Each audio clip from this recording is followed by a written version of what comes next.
Good evening, friends. A day before, I told you about the transformation, and today I am going to tell you something about the transformation. And in the transformation, I told you about the definition. मैंने इसका definition आपको बताया था. अब आगे इसमें बढ़ते हैं. यदि मान लीजिए एक सेंटेंस लिखें, ही इज स्ट्रॉन्ग. इसका यदि बनाना है नेगेटिव तो क्या बनाया गया था? इसका नेगेटिव देख रहे हो कि इसमें क्या है, ए इसका अपोजिट हो सकता है, यानी ही इज नॉट स्ट्रॉन्ग का अपोजिट क्या हो जाएगा? वीक. इसका हो गया इन नेगेटिव ट्रांसफॉर्मेशन. अब देखिए, यदि एडजेक्टिव्स के पहले यदि टू रहे, टी डबल ओ, जैसे ही इज टू स्ट्रॉन्ग, तो यहाँ पर स्ट्रॉन्ग मतलब क्या है? मजबूत, शक्तिशाली. और यहाँ भी वही, लेकिन टू लगा हुआ है. इस टू का मतलब होता है कि उसके मीनिंग को क्या करता है? और भी शक्तिशाली यहाँ पर बना. ही इज टू स्ट्रॉन्ग, तो यहाँ पर क्या हो जाएगा इसका? He is extremely strong. ठीक, टू को कन्वर्ट कर दोगे, ही इज एक्सट्रीमली स्ट्रॉन्ग या ही इज, इसका कंपैरेटिव भी यूज करके बना सकते हैं. He is stronger. Understand? He is stronger than he should be. He is stronger than he should be. इसका मतलब क्या है? उसे जितना शक्तिशाली होना चाहिए उससे क्या है? अधिक शक्तिशाली है. तो ये जो पैटर्न है, अभी टू नहीं आया था, यानी टू आने से इसका क्या होता है? ये एडवर्ब आपका होता है. अंडरस्टैंड? दिस इज एडवर्ब, यानी उसके मीनिंग को क्या है? यदि पॉजिटिव में तो और पॉजिटिव बनाएगा, और यदि वीक, आप जानते हैं क्या है, ये फिजिकली क्या है? एक नेगेटिव एडजेक्टिव को शो कर रहा है. सो अब देखो, मान लो लिखा रहता है ही इज टू वीक. ठीक, तो यहां पर क्या करोगे? ही इज एक्सट्रीमली, यहां पर हो जाएगा आपका क्या? He is extremely weak. या क्या कर सकते हो यहां पर? He is.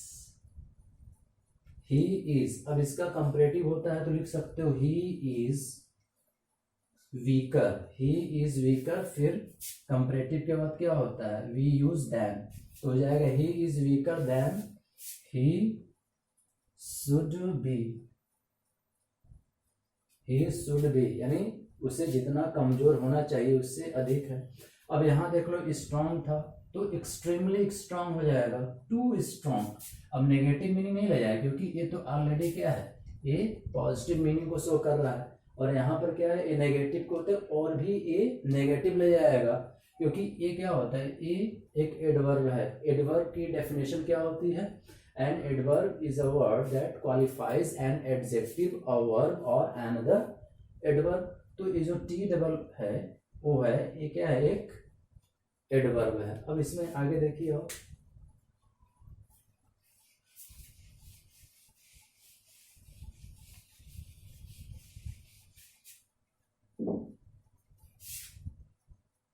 मैंने लिखा ही इज टू शॉर्ट.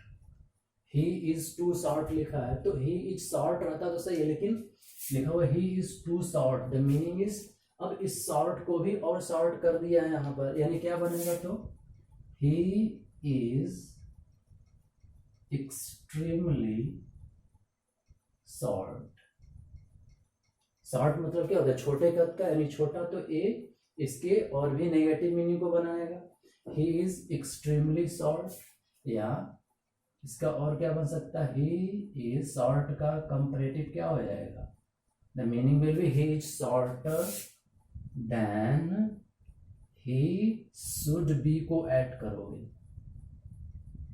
ठीक है, और कई तरह बियॉन्ड द प्रॉपर लिमिट से भी बना सकते हो, जैसे ही इज शॉर्ट बियॉन्ड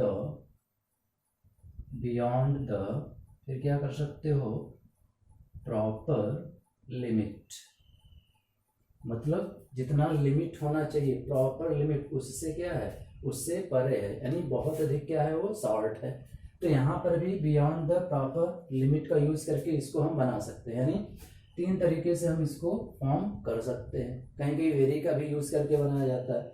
तो यहाँ देख रहे हो कि एक्सट्रीमली हो गया, और यहाँ पर यदि कोई ऐसा एडजेक्टिव एडवर्ब आए जिसकी डिग्री होगी तो उसको हम कंपैरेटिव डिग्री में ले जाकर उसको बना सकते हैं।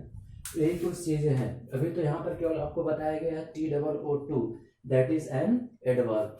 इसके आगे टू पैटर्न चलता है। टू पैटर्न क्या है, देखो टू और टू पैटर्न उसमें क्या होता है, इसी तरह से है, थोड़ा चेंजेस है। जैसे मान लीजिए लिखा रहे, अब यहाँ पर हम देखते हैं टू और टू पैटर्न। तो टू और टू पैटर्न में क्या है, जैसे मान लीजिए लिखा है he is too weak to walk. Understand, he is too weak to walk, तो इसका कैसे बनेगा, ही इज। अब यहां पर क्या करोगे, टू को अब यहां पर एक्सट्रीमली या वेरी या सो इस तरह से आप चेंज नहीं करोगे। यहां पर इसके संदर्भ में क्या होगा, he is too will convert into so, और ए जैसे है उसी तरह लिखिए, ही इज सो वीक। अब you will use conjunction that, means he is so weak that, फिर सब्जेक्ट आपका है he, और यदि प्रेजेंट में रहेगा तो कैन नॉट का यूज करोगे, और यदि पास्ट में रहेगा तो कुड नॉट।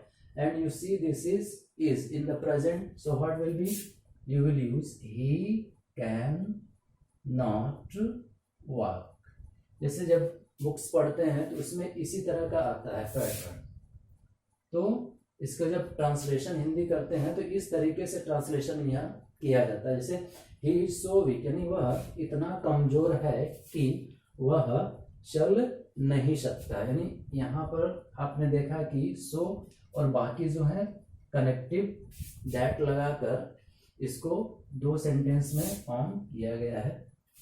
अंडरस्टैंड, और यह आपका क्या हो गया, एक तरह से कॉम्प्लेक्स सेंटेंस के अंतर्गत हो गया है। एक और सेंटेंस देखिए आप, जैसे मान लीजिए लिखा हो she is too short to reach there, he is too short to reach there, तो क्या बनेगा, सी इस टू के प्लेस पर क्या लिखोगे, सो हो गया, he is so short that she is so short that she can not, फिर क्या करोगे, यहां लिख देना है रिच देयर। ठीक, तो यहां पर अभी केवल टू बताया गया और इसके पहले फिर नहीं लगाया गया था, और यहाँ पर too pattern. And a day before हम लोगों ने देखा था इसके पहले वाले वीडियो में कि वहां पर इस तरह का नहीं था, केवल ऐसा वर्ड आया था जिसका अपोजिट हो सकता है, तो नॉट लगा तो उसका नेगेटिव बनाया गया था। लेकिन यहाँ पर ये चीजें हैं, देखने में यहाँ पर आपको नहीं लगेगा कि इसका नेगेटिव ट्रांसलेशन होगा, लेकिन ये जो लिखा गया है पैटर्न, इसका जो ट्रांसलेशन होता है वो आपका इस पैटर्न पर Hindi translation we use, he is so weak that he cannot walk। तो आज के लिए बस इतना ही, and in the next video we shall see some more examples. Thank you, धन्यवाद।